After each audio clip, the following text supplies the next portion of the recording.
All right, guys. So let's go this way. I saw something interesting. Hey, there it is, right there, guys. Welcome and welcome back to the channel, guys. Y'all see this? Look what I'm working on. Y'all see that? I have a lot of work to do to this thing. All right. I see I got the jack on it and everything. It's not running right. Okay, having carburetor issues. All right, carburetor issue. Now we're gonna have some fun right quick, guys. So watch this. Dodge Cougar, guys.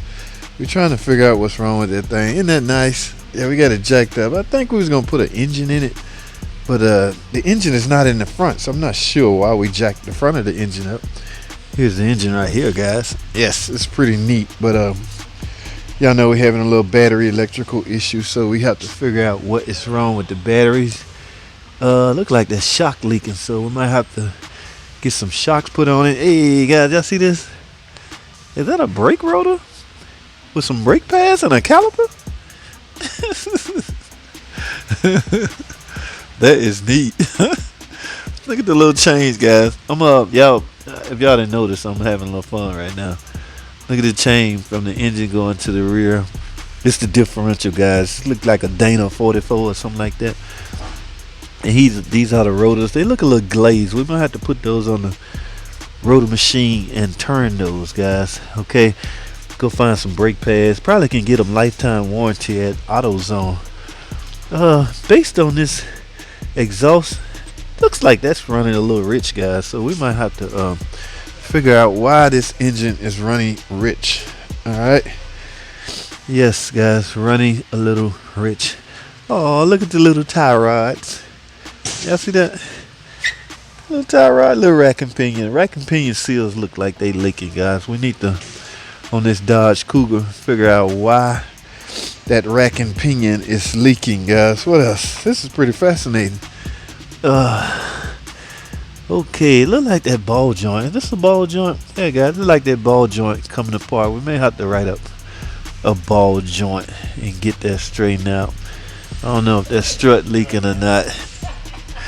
And then we're gonna have to do a front end alignment on it.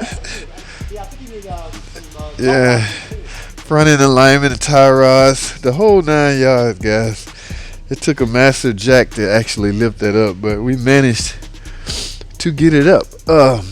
Guys, all jokes aside, I don't know, what is it, 8-9-year-old kid? That's big enough for a grown dude. I can get on that and have some fun. But yeah, that is I don't know how it turn out when you get it running. We shall see. I think he went to get some parts. I don't think he went to AutoZone either.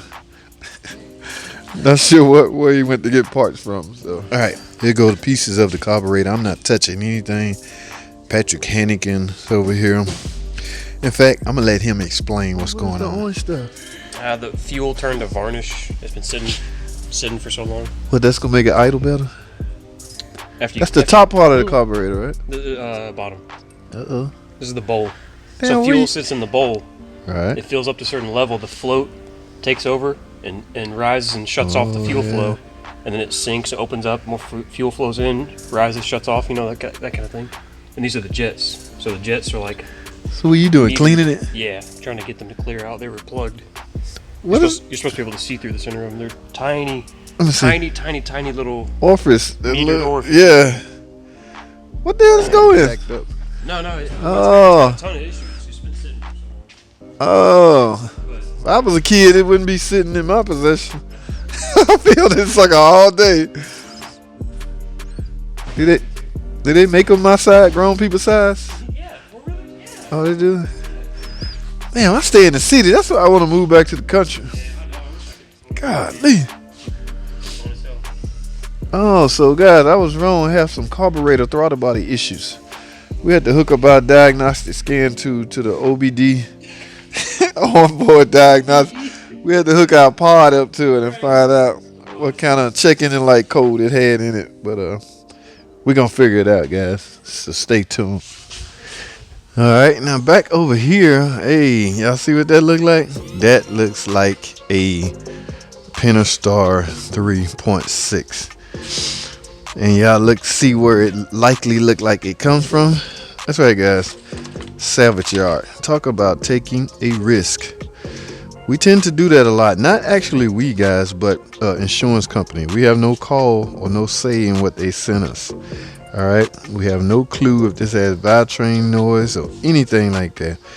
All we are here to do is install it.